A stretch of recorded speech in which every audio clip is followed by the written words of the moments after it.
আচ্ছা আপু বইনি কেন? কিটা শুভ তোমার তো মন ভালো না কেরে সমস্যা কিটা? কিতা কইতাম আব্বু আপনারে, আমার তো পড়ালেখা তো মন মেয়াজ বয় না এখন, আর টাকা পয়সাও নাই এত। এই কি রে তোরে পড়ালেখার রেজাল্ট তো খারাপ লাগে তোরে কি আমি যখন দিইনি তোর যে ভালো লাগে এটা আমি করে দিয়ে রাখতেছি তোর পরীক্ষার রেজাল্ট তো খারাপ লাগে। আব্বু আপনি যে টাকা দেন এই টাকা আমার পোষায় না, বুঝছেন না? আপনি আমার মাত্র গত মাসে আপনি আমার 500 টাকা দিয়েছেন আব্বা। এটাতে কি ওই টিচারের বেতনও মানে একটা বাসা দেন না, টিচার পড়াইলো 7,000 টাকা লাগে, আর কোচিং তো আপনার নিম্নে 2,000 টাকা আছে, ও তুই না।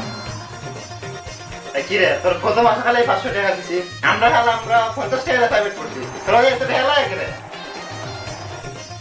আব্বা দেখো তুমি আমার 60,000 টাকা দিই তুই ভাই, নাইলে আমার পড়ালে আরো ফেল করবো আমি, বুঝছো নি? আমার ইত্যা টাকা হইতো না, 2 মাসের বেতন হইলে তোমার 4,000 টাকা, আমার মাসিক খরচ কেমনে চলতো? তুমি দিবাই কিনা দিতে না এটা হোক। এই কি দাম 4,000 টাকা তোরে আর কইতাম না তোরে আজকে মাইরি দিমু কি দাম? ये जी मंगल भाव